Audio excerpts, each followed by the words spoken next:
Remember sitting on your front porch watching the thunderstorms roll in? Remember going down to the holler and playing in the swimming hole? Remember when you stole old man Jensen's pig from his yard and just kept running? Weagle 91.1 remembers. Maybe you listen in to Weagle 91.1 every once in a while. Maybe this whole thing just blows over. Weagle 91.1, Auburn's student-run radio station.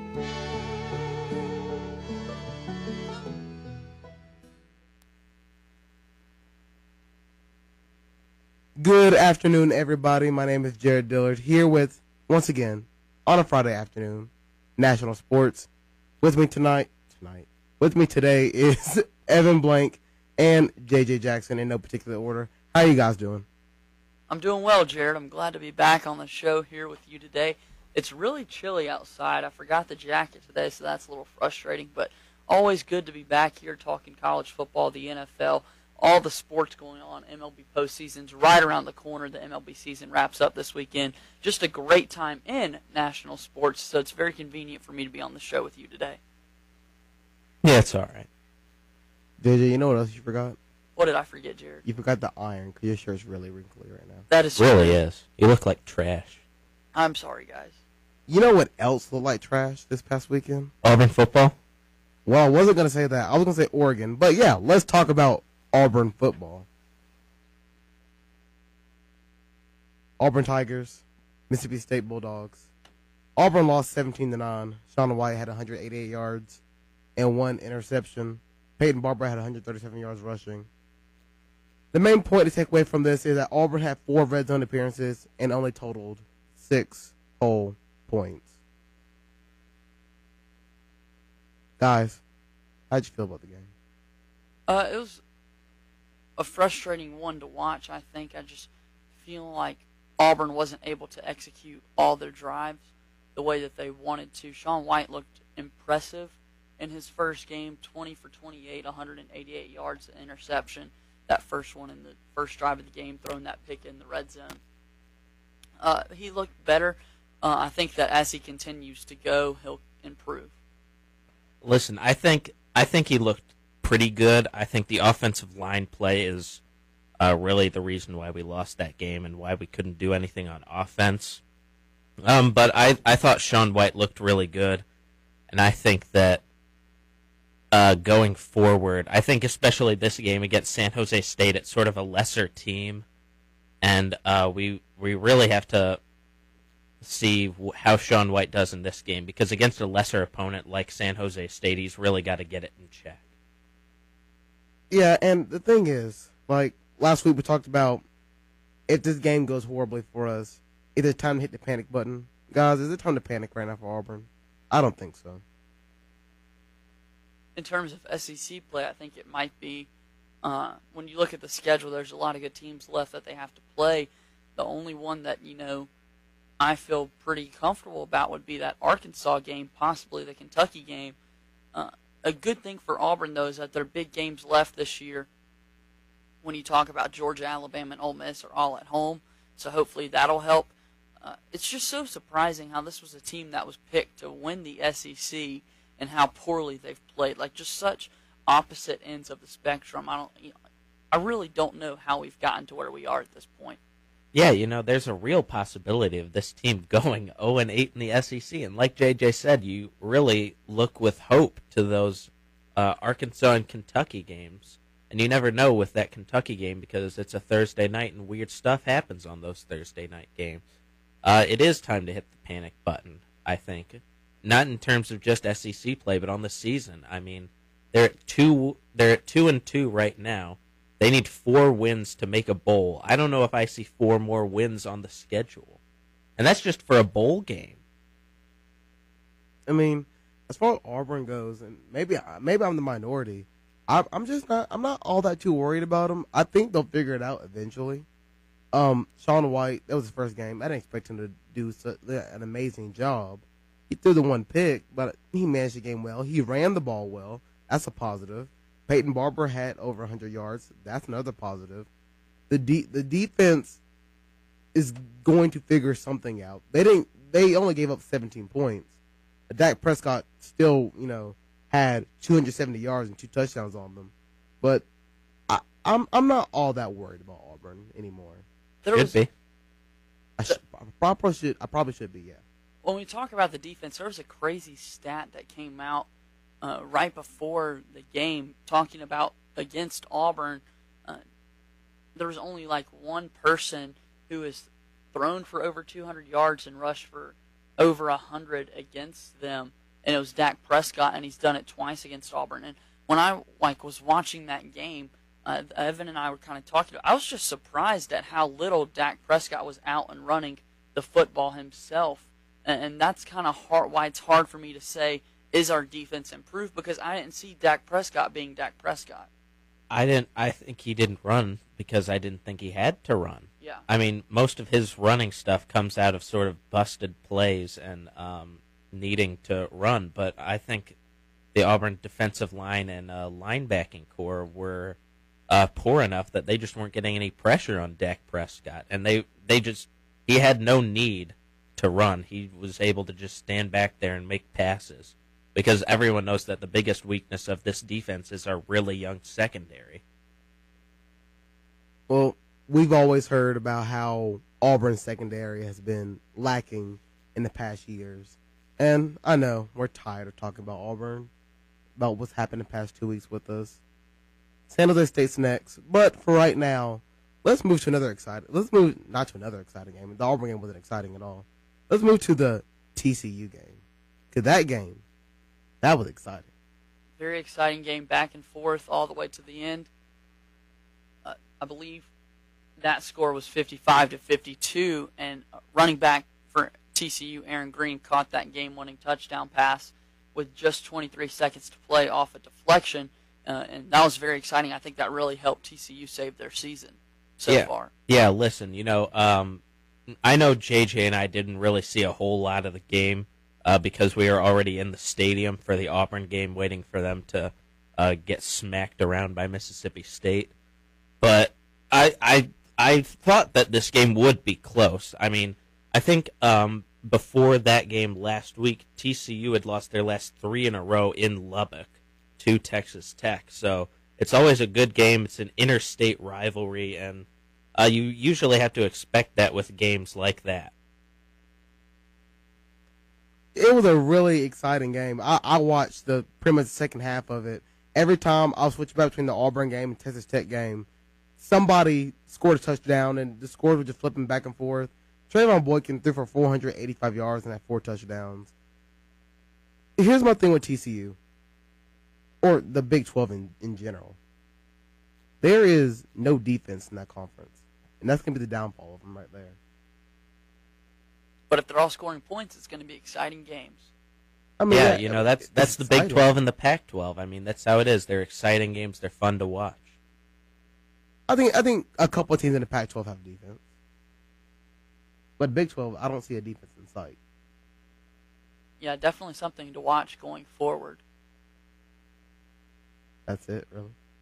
I mean, what do you want me to? I love offense, and that's fun to watch. It's not that I know they're not playing defense, but when you're playing against other teams that are good at offense, you don't need to. Or if your defense isn't good, that's fine. Just make sure you outscore them. I always had that mindset of defense wins championships.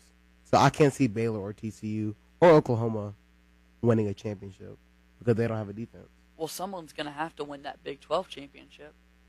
Well, if you think about it this way, somebody won the Big 12 championship last year. They didn't get into the playoffs. Because they didn't play defense. Exactly. All right. There you go. Exactly. There you go. I see someone from the Pac-12 getting in, though, and I see it. I don't know the date of the game, but I see it when Baylor, I think, is overrated, and I don't think they're nearly as good as they were last year.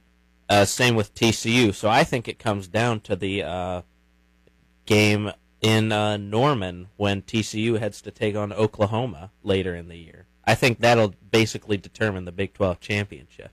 That'll be a fun game to watch. I'll be tuned into that one. I mean, when it comes to the Pac-12, I think right now they're the strongest conference out of every one of them. No doubt. Oh, for sure. And a couple teams in the Pac-12, not all of them, but a couple of them have defenses. And the scary part is they have defenses and their offenses can score a lot of points. That's a scary thought. It's especially what we'll get to it later. What Utah did to Oregon. Oregon doesn't have a defense though, so that's kind of a null point. But still, Utah. But let's go to an SEC game. Florida and Tennessee. Tennessee gave up another game to another opponent they had beat. Yeah, it was 27-14 with about 6 minutes to play, and Evan and I were in the stadium, and then all of a sudden they flashed up the final score, and Florida had won 28-27, and we were both like, what happened? Oh, I was so mad. You want to know what happened? Antonio Callaway, 63-yard touchdown with 1:26 left to give Florida the edge and the win. I'm not sure what Tennessee was. And doing. it was like a 4th and 13, if I remember correctly. It was a fourth down and long. So, impressive win by Florida. Jim McElwain making a lot of noise, and freshman quarterback Will Greer has been putting on a show for Florida. And the scary part is Florida's undefeated. That's a scary thought. It's not really scary. It's surprising. But Florida, if you asked me at the beginning of the year will Florida be undefeated by now, I would have said no. Listen, Florida's not going to stay undefeated for long, though. They've got Ole Miss next week. They've still got the Georgia game ahead of them. I don't believe they've played LSU yet. So, and that's a team that I believe they always play in their cross-division games. So, I mean, Florida's going to lose a few games this year. Joshua Dobbs had 83 yards passing and 136 yards rushing. He also had some receiving yards. I'm pretty sure at one point in the game, he led in every stat category for the offense. What does that say about Tennessee's offense? If you have a good player, you want to get them the ball and use weapons. And when you think about Tennessee and the players they have, it's Josh Dobbs and Jalen Hurd, and you should give them the ball as many times as you can so they can make plays for you. Well, I mean, your quarterback leads in receiving yards at one point in the game. Was it an early point in the game? See, we weren't watching. It was like second quarter, I think.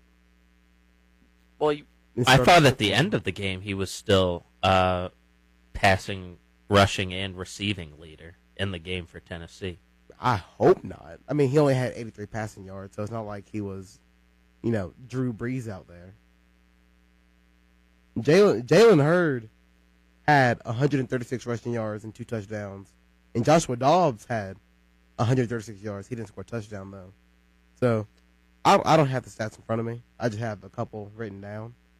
If he led in every major stat category, that probably explains why Tennessee cannot win a close game anymore. Because they're throwing all their marbles into one player. Anyone else going to talk? I'm trying to look up stuff on the game. Well, JJ, I'm sorry. I got distracted there for a second. Breaking news out of Minnesota that I was just notified of, saying that head coach of the Timberwolves, Flip Saunders, is unlikely to return this season at all. Sam Mitchell had already been named the interim head coach as Flip Saunders is going through cancer treatments, and now they don't know if Saunders is going to return at all as his cancer treatment has become life-threatening, so our wishes and prayers are with him. But yeah, when we talk, I think Tennessee still will turn it around and be competitive in the East this year. They still have to play Georgia, and then like Evan said, Florida has a lot of big games left.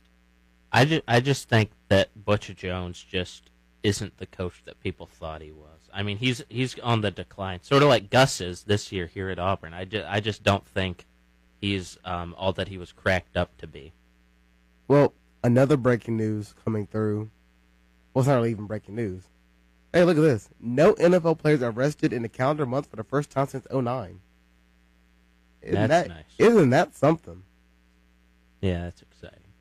Yeah, it's the first arrest-free month during the NFL season since Way to behave. 2000. I mean, well, we're at the 15-minute mark. JJ, I know you want to talk about Utah and Oregon. You're going to have to wait on that. You're listening to National Sports here on WEGL Radio. Oh my gosh, I almost forgot the whole station name for a second. 91.1 FM. How can can we make Alabama a more beautiful state? By keeping our roads, highways, schools, and communities litter-free. It doesn't take much, but to think before you act. So what does the next generation say? Pick it up, man. Take pride in your school. Did you just litter? Clean it up, dude. How can you make a difference? Adopt a mile. Join the Alabama Clean Campus program or join in the Spring Cleanup or Alabama Coastal Cleanup. And remember, don't drop it on Alabama. This message by People Against a Littered State, the ABA, ALDOT, and this station. Hi, I'm Kathy Johnson, and this is Point of Law. If you are the victim of physical violence or abuse, you may be eligible to receive an order of protection. This is a court order that prohibits specific abusive behavior.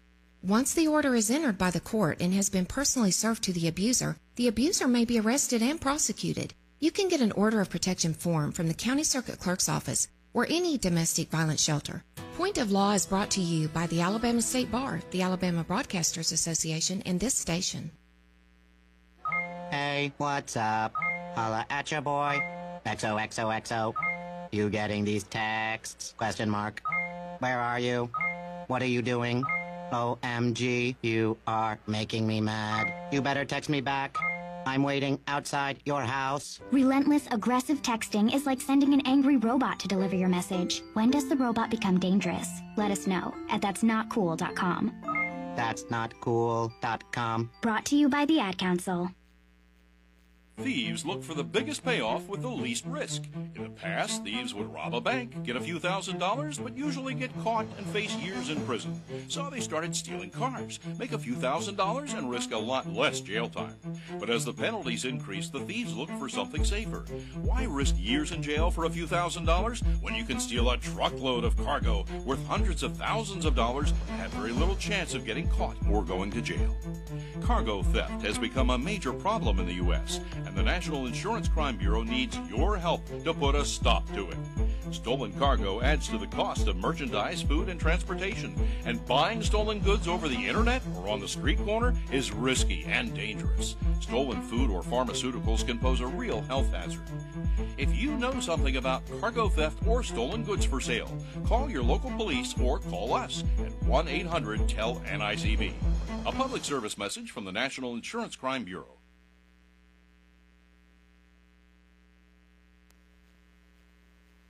Welcome back to National Sports, WEGL 91.1. Evan Blank alongside the main man himself, Jared Dillard and J.J. Jackson. And I just wanted, before I move on, I want to point out all the weird stuff J.J. does. During the break, the second Jared turned our mics off, J.J. quickly leaned over and said, "Oh, what time did you go to bed last night?" And what are you doing, man? What are you doing? Why are you such a creep? Why you want to know? For those that don't know, Jared does not live. He lives about 45 minutes away from Auburn, and I was just really curious because he put a lot of prep into this show today, and he has an 8 a.m. Yeah, class. because he's a professional. And I was just curious how he was able to get all that work done and still show up on time for school today. Very impressive. I was just curious. I didn't think it was that weird. You're such a creep. JJ, leave people alone. I'm a professional. I don't host a game show like you do. Auburn Feud films Wednesdays somewhere at 4. Somewhere like they move us every week because of fire hazard. I can't help that. All right, let's get back into sports. Utah, Oregon last week was a great game. It wasn't a great game, but I liked it. I thought it was funny. Your thoughts? Utah 62, Oregon 20. That's the best thing I heard last week. Not Utah. Oregon getting slaughtered. I loved it. Yeah. Vernon Adams, so he started, I believe. Still has the broken right index finger. I think he went 2 for 7 with 26 yards passing and a touchdown. And then he just really wasn't effective, so they went back to Jeff Locke. But even that couldn't get their offense going. They turned the ball over numerous times, and Utah was just in control of that game the whole time, and Travis Wilson put on a show for them. Travis Wilson, 227 yards passing, 4 touchdowns, 100 yards rushing, another touchdown. Utah's looking like a real deal in the Pac-12. No doubt. They look good.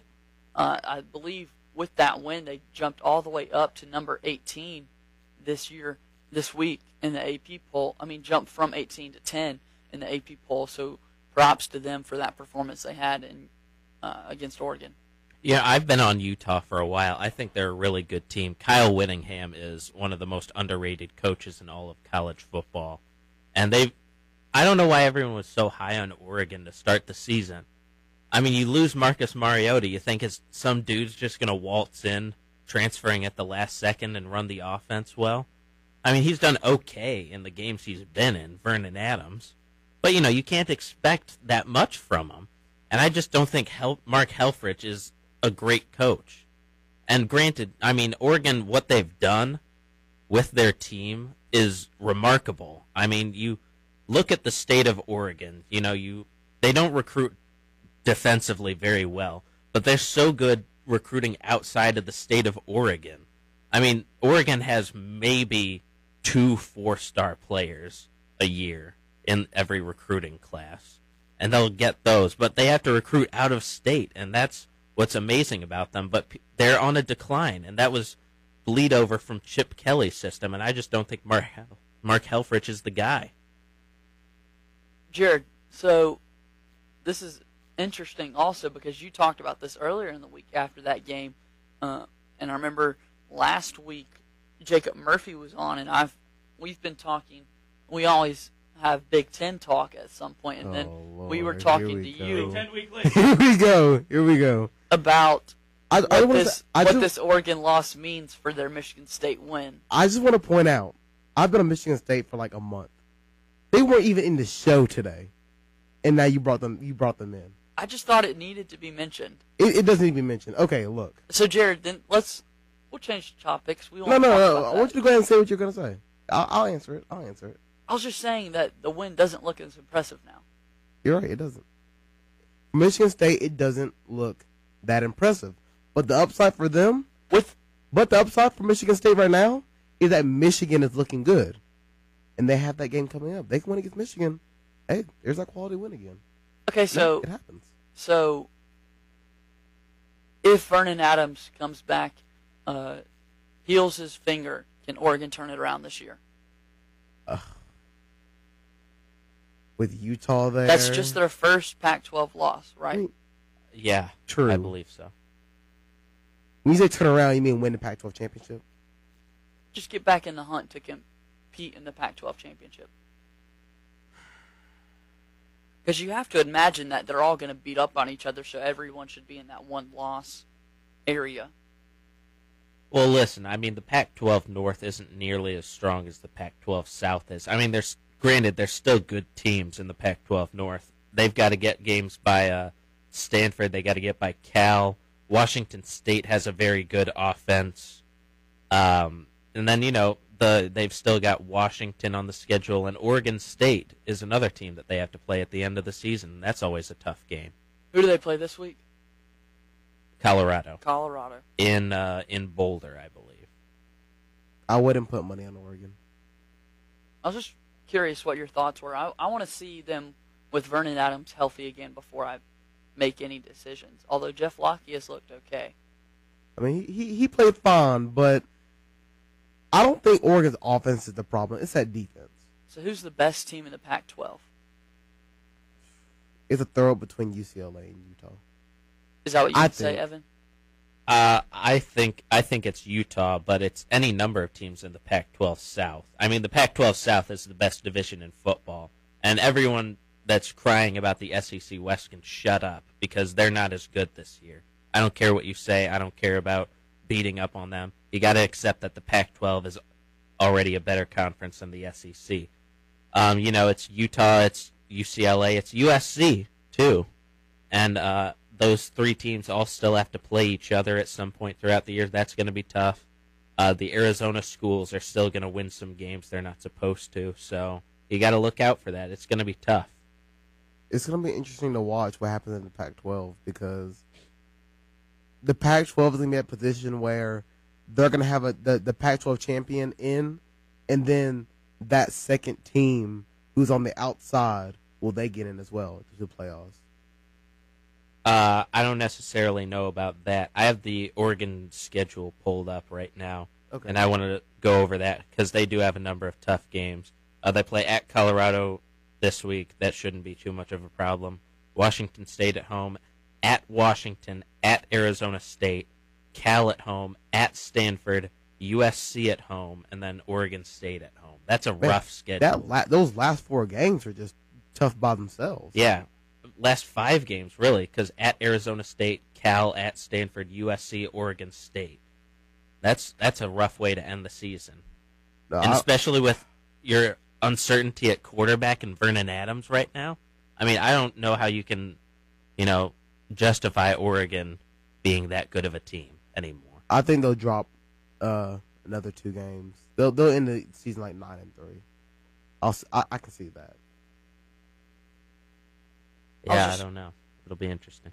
I was just looking, and that UCLA and Utah game is in Salt Lake City this year, and I would have to agree with you guys that right now I think those are the 2 best teams. We haven't even mentioned UCLA, but what a dominant performance they had over.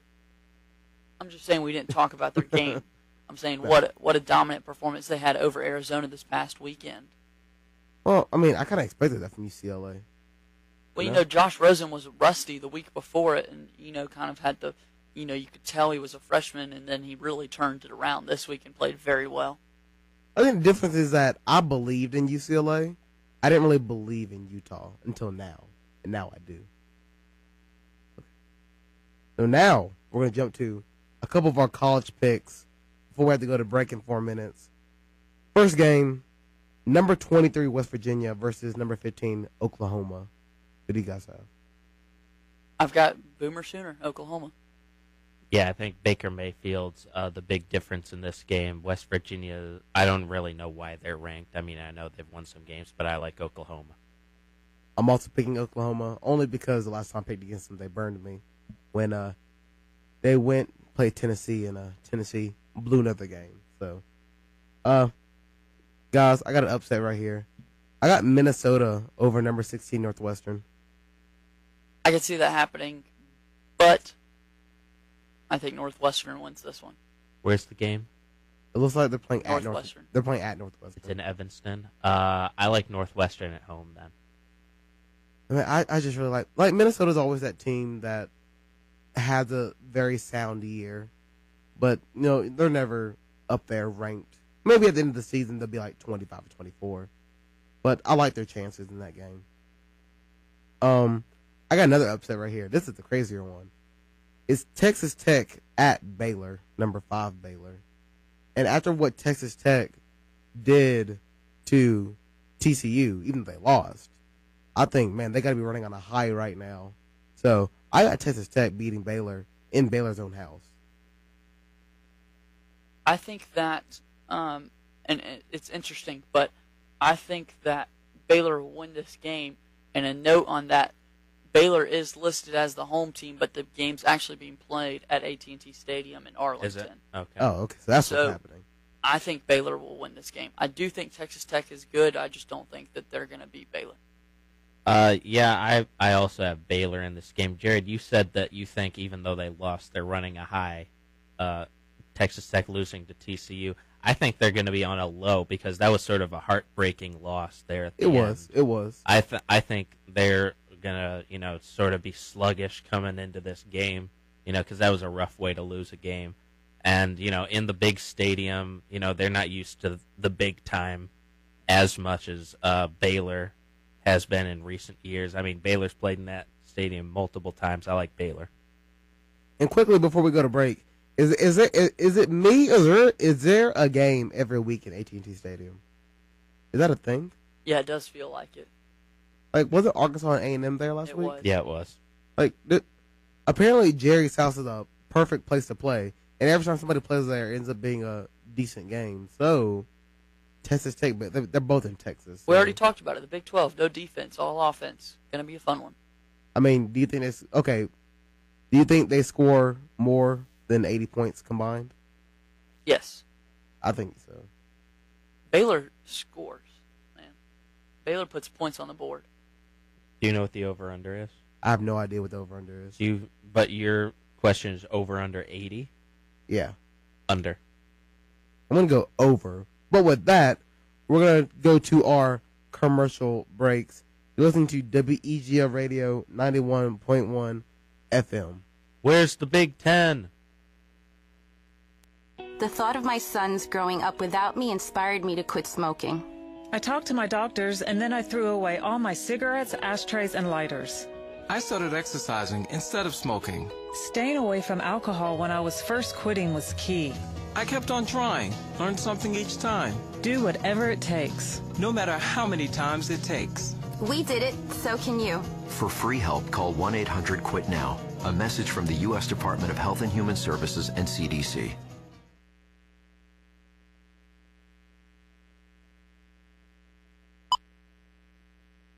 Buying Girl Scout cookies probably looks very simple. You just buy a few boxes from a Girl Scout and that's it, right? But you wouldn't believe the skills we learn by the whole experience of selling them. Ask us about our inventory. We have something for every taste. Notice our new boxes. They tell the story of what we do.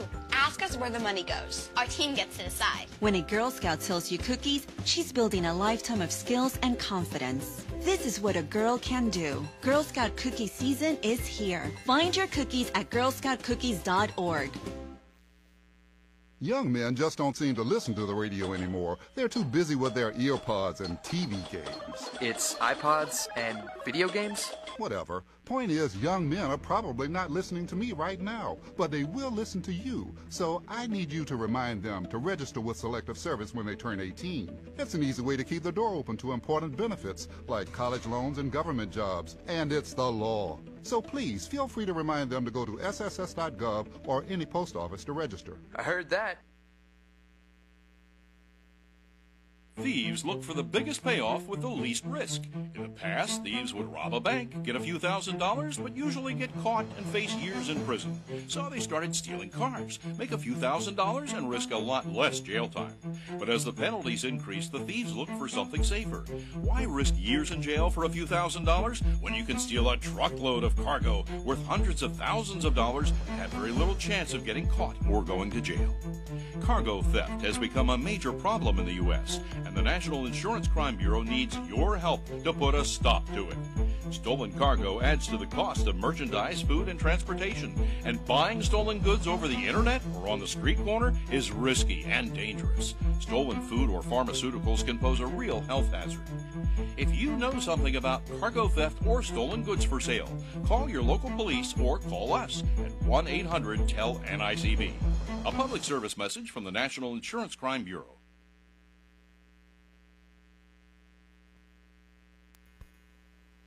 Welcome back to National Sports on WEGL 91.1 FM. JJ Jackson here. The main man, Jared Dillard, is to my left, and our dear friend Evan Blank from Drawing a Blank with Evan Blank here on WEGL. We're happy to be with you on this Friday, Homecoming Friday here on the Plains. We've been picking college football games. We're going to continue that now.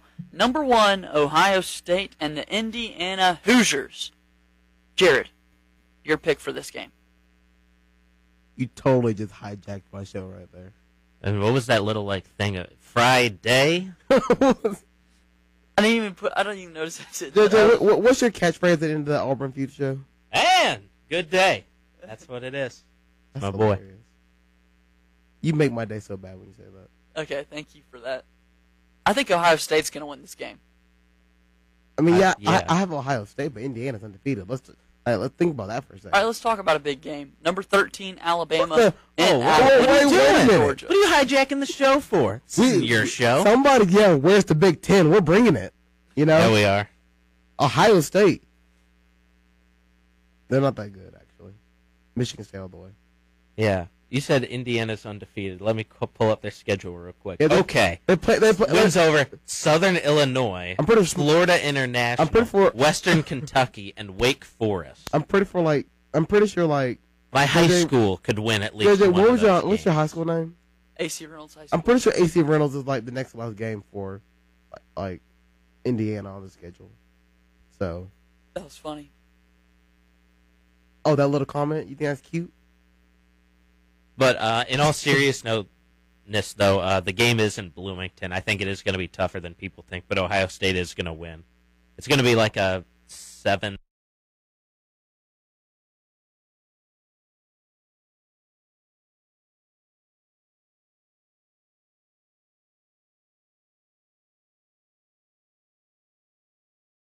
Ish point game at halftime, but they'll end up winning by 20. I would agree. Next game is number 13 Alabama versus number 8 Georgia. This for me is a game where Georgia can really make a statement for me and prove to me, how good they actually are. I think Alabama will win this game, though. I need Alabama to decide on a quarterback going forward and just commit to that guy and let him be your guy, whether that's Coker or Bateman, and give Derrick Henry the football. Let him make plays. I think Alabama's going to win the game.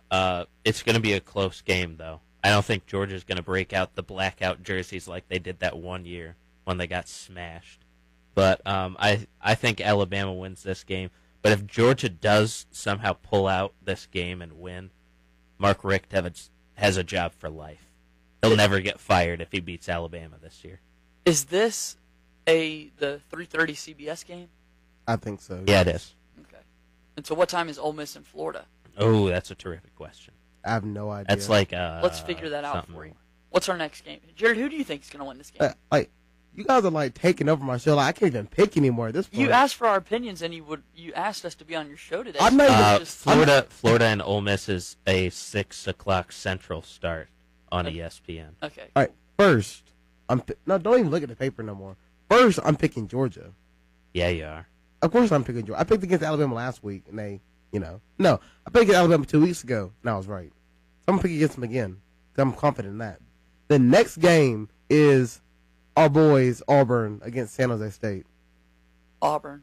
Auburn. Oh boy, they better win. During the break, the janitor in the building, Carl, came in to empty the trash out, and he was talking to us, and he's an Alabama fan, and I was telling him how if Auburn doesn't win this game, I might jump off the new scoreboard.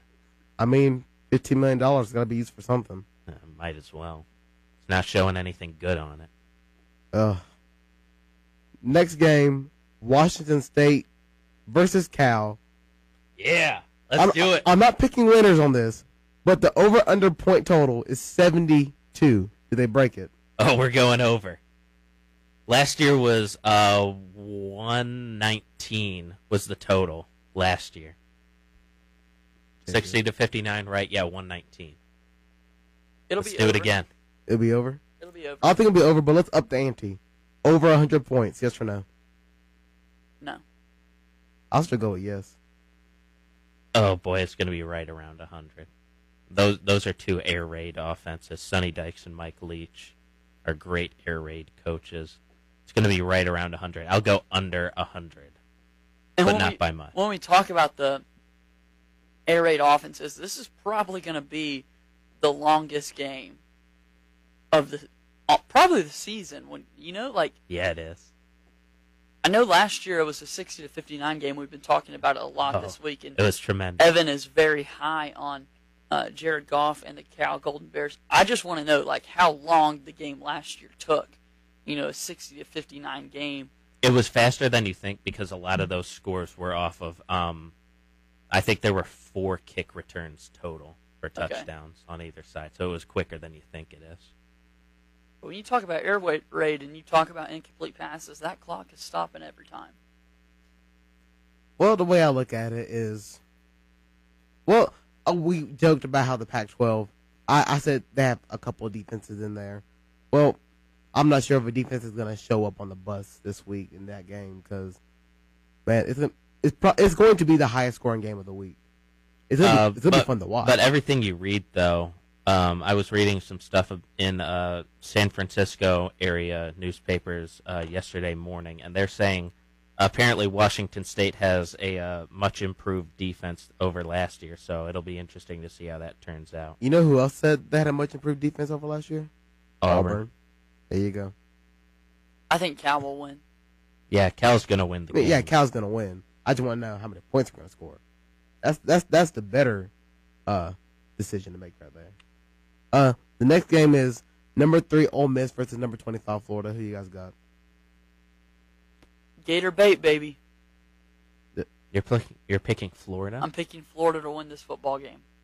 In Gainesville, I think they're going to get really hype. I really think that they're going to find a way to beat Ole Miss. I think it's going to be a great game. I think Ole Miss is really, really good. I think Florida's going to win. JJ, what state are you from again? North Carolina. I thought you're from Colorado because you're tripping on something. That if you think terrible. It was terrible, but so was that pick. It really was a terrible pick. Ole Miss is going to win this game. I don't care if it's in the swamp or not. I think Florida's going to win. Well, you're not that bright, so. I think, okay. You going to finish that thought at all? Let's just move on to the next game so I can stop being drilled. Arkansas, Tennessee. Tennessee. Until, the fourth quarter comes around, then I may pick Arkansas. I don't know. Point it to numbers for me. Number 21, Mississippi State versus number 14, Texas A&M. The Aggies.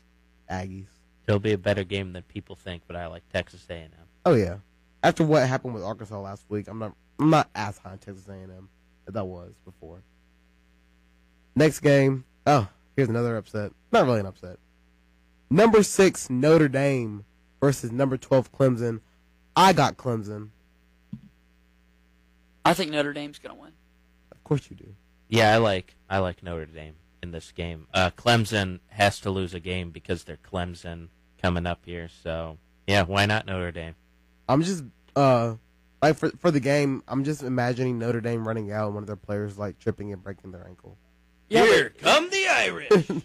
But even when that happens, they're so deep and the other guys step up behind them. Until they prove me wrong, I'm going to keep picking Notre Dame. Until they prove you wrong? So that Virginia game was just maybe they're not as good as I thought? They still won. Yeah, they won. I mean, Auburn still won against Jacksonville State, but dog. If I wasn't defeated after that game. You'll see. I'll see. Okay.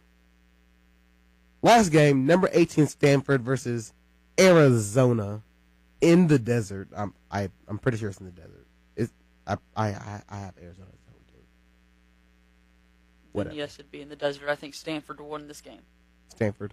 I was under the impression the game was on the farm.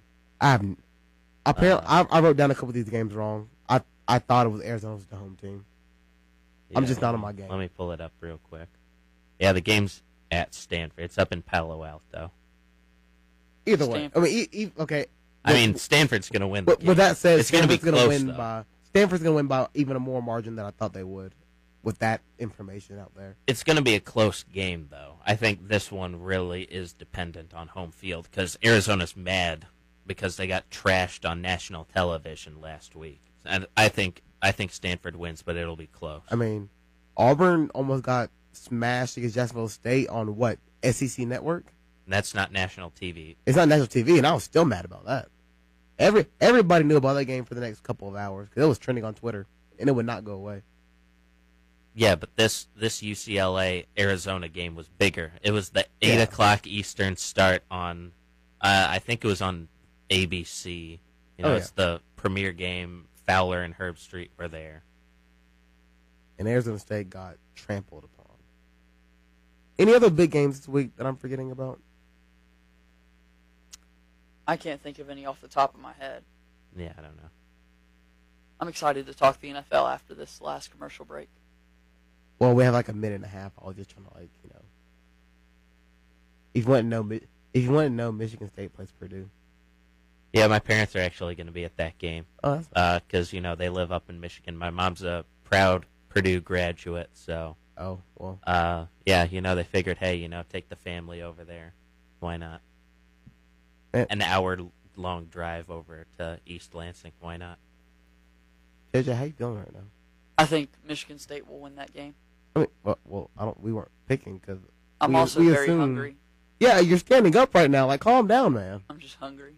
You're getting so agitated. Trying to stretch my legs.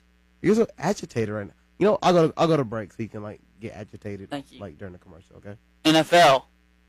You're listening to WEGL National Sports on on Weagle 91.1 FM.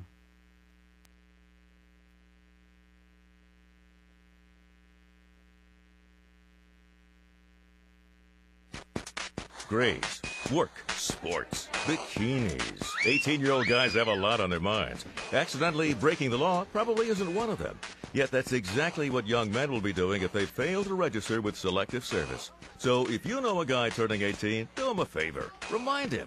Fortunately, it'll only take him a few minutes because that's all it takes to register at sss.gov. Then he can get back to his distractions. I mean, homework. sss.gov. Register. It's the law. I'm Anthony Anderson, and I know you love your family, but are you taking care of their future? If you can buy a latte, you can buy life insurance. It's that affordable. Learn more at lifehappens.org. A public service message from the nonprofit Life Happens. Well, here we are again, and I got to tell you, Jim, this match has me really concerned. That's right, Ron. In one corner, we have a powerful heavyweight, a train, weighing in at a whopping 6,000 tons. And in the other, this hasty lightweight challenger, a car, at just 1.5 tons. This does not bode well for the car or the people in it. Ron, this is one of those rare moments where I actually find myself at a loss for words. This driver can't think he can beat a train. I can hardly bear to watch.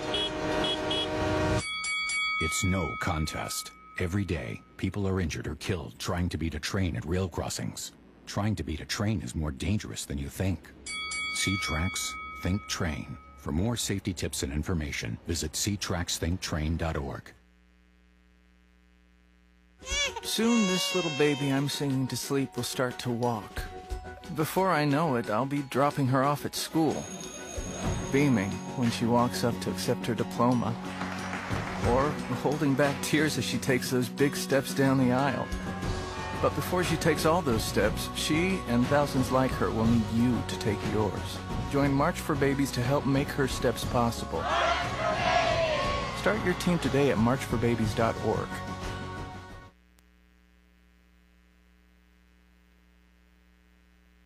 Welcome back to National Sports on WEGL 91.1 FM. Our main man, Jared Dillard, is to my right. I'm JJ Jackson. He's actually to my left. Yeah, that's what I'm about to say. Like, are you that hungry right now? Evan Blank is to my right. Jared, you're to my left. And you go to Auburn. Ugh. The NFL picks. Here they are. Jacksonville, Indianapolis. The Colts will win this game. Andrew Luck is questionable for the game. Colts. I still think the Colts will win this game. I think the Colts. I'm going to pick my team, obviously. Colts. Jets, Dolphins. This game's being played in London, actually. It's like a 9:30 Central, 9:30 a.m. Central kickoff. 8:30 Central. 8:30 Central, 9:30 Eastern. Yeah, there we go. Kickoff. I think the Jets will win this game. After what happened to the Jets last week with the Eagles, no way. I'm picking the Dolphins. The Dolphins have not looked good. I mean, the Dolphins gave up on Joe Philbin in August. I don't remember who I picked on my show yesterday, so in honor of my good friend Britt Bowen, I'll pick the Dolphins. Yeah, Dolphins, man. You got to support Britt. They're just not good. I mean, I don't think Britt would pick the Dolphins. I know he wouldn't. Giants and Bills. I like the G-men. I like the Bills. Giants. How? Wait, how?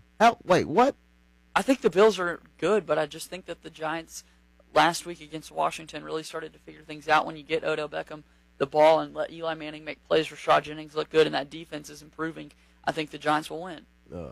It'll be a close game. We're all entitled to our opinion, and then once quit whining. Once my record, you sound like JJ, Jared. Jared, when we're back on next Friday and we see that my record is better than yours, then when you're like, what, why? You'll understand why I picked the Giants to beat the Bills. What is your record right now?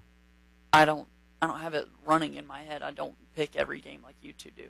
I mean, I was 13-3 last week, so put that out. That's fine. There. You're about to go 6-10 this week. There's not 16 Except games. there's 15 games, yeah. So you'll go 6-9. Oh, come on, JJ. Carolina, Tampa Bay. I know you're on top of this one. Carolina. I am frustrated that Luke Kuechly is going to sit out his third game with a concussion. However, but wait, is Allen playing in the game? Jared Allen is playing. Big acquisition, middle of the week. Are you happy about that? Absolutely. Charles Johnson went down and placed on IR. Our best pass rusher on that team out of Georgia. Paid him a lot of money this summer or last summer, and he's been playing very well. Leg injury, he's going to be out for 8 weeks. So I'm glad we got Jared Allen over from Chicago to, have an elite pass rusher, and he's coming back to a 4-3 system in Carolina, so hopefully he'll get back to his old ways. I don't know why you're so excited about Jaron Allen. He's old, he's beat up, he's not what he used to be. I mean, that's not even the best player the Bears gave up last week. Best player they gave up last week was John Bostic, who went to the Patriots. That is true. I mean, yeah. Jared Allen's washed up. Evan, who do you have in the game? Sure, Carolina. I don't care. Philadelphia, Washington. Give me the Eagles. I picked the Eagles as well. Fun fact, on the program for the Eagles game, the Redskins' name is not listed on there. Really? Yeah, it's not. They're the first team to do that. Is it just like... It just says Washington on there. Wow. They're the first team... That's... Okay, if the Redskins had to change their names, what would you change it to? I have absolutely no idea. The Congressman. I was not prepared for that. The Washington... You got to be on your toes, man. Monuments. Let's just bring back the Montreal Expos and just put them in the NFL. Like, why not? I guess. Let's see. Seattle Sonics. The Supersonics? Yep. Oh, what a team. Oakland, Chicago. Oakland. And the Raiders will be 3-1 if they win this game? They will. I don't know, something like that. It's the first time Oakland's been favored since like 2013 or something in a game. Houston, Atlanta. I got Atlanta. Atlanta, they are very good. Atlanta. Ryan Mallett's going to throw 600 times for 12 yards. Again, like he did against the Panthers. Kansas City, Cincinnati. I like the Bengals. They're a very good team. They look good. Just wait for the postseason for them not to play well. Not a night game. It's not the postseason. The Bengals will win. I got the Bengals, too. Cleveland, San Diego. Evan, come on. You got to pick San Diego, right? Oh, God. If they don't win this game, I might jump off the scoreboard if I haven't already if Auburn loses. If Menzel starts, I would pick Cleveland. I don't think he is. I think it'll be McCown. I think the Chargers will win. I got Cleveland in the game. They better. Johnny Manziel. Somebody put him in the game, please. Like, come on.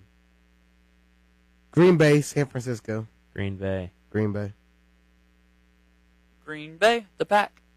Stop. St. Louis, Arizona. Arizona's just playing lights out lately. Arizona's for real. Yeah, I think Arizona's the best team in the league right now. I like them, other than the Packers. Arizona. My top three would probably be New England, Green Bay, and Arizona. No one asked you for your top three. I was just stating it. I know our listeners wanted to know. No, they don't. They hate you. You're the worst. Minnesota, Denver. I got Denver. Peyton Manning and the Broncos will win this game. Denver, Peyton Manning, after week 6, will break down and they'll stop winning games. That's a bleak outcome for Peyton Manning right there. Dallas, New Orleans, the battle of backup quarterbacks. Well, Drew Brees may or may not play. If Drew Brees plays, I'll pick the Saints just because they desperately need a win. If he doesn't, the Cowboys will win. So I'll just say the Cowboys. I was going to go Cowboys either way. Even when Drew Brees was there, it's not like the Saints were doing anything spectacular anyway. I picked the Saints yesterday, but I don't feel good about it. But I'll stick with it because I'm a man of my word. Detroit, Seattle. Okay, Seattle. Detroit's also given up on their coach in August, like the Dolphins. And because the show's on a Friday, and we'll miss a Thursday game, next Thursday will be the Colts and the Texans. I got the Colts. I'll take the Colts as well. Sure. Yeah, the Colts. I don't know, man.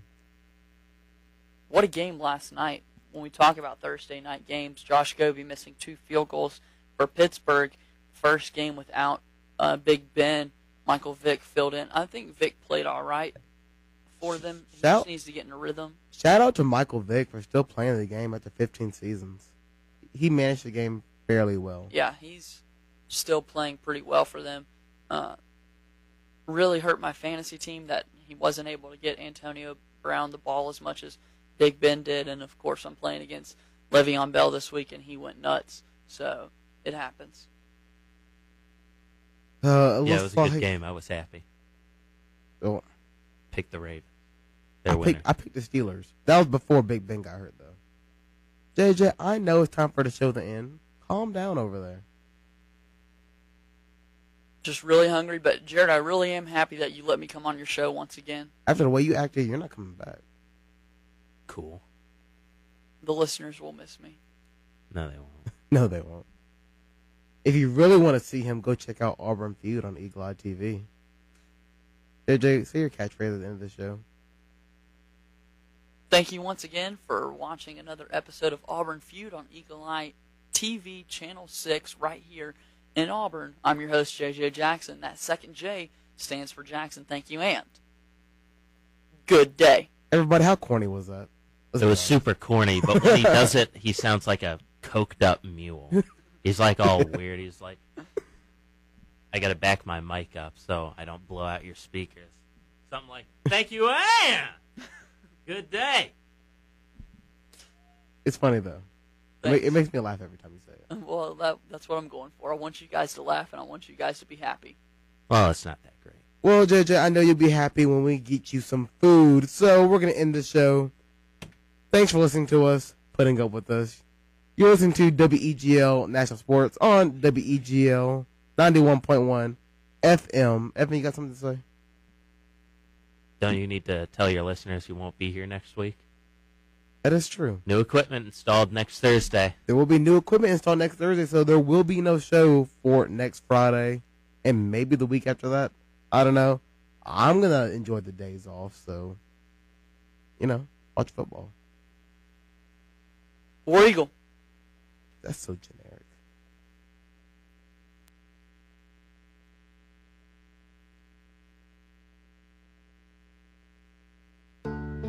Remember sitting on your front porch watching the thunderstorms roll in? Remember going down to the holler and playing in the swimming hole? Remember when you stole old man Jensen's pig from his yard and just kept running?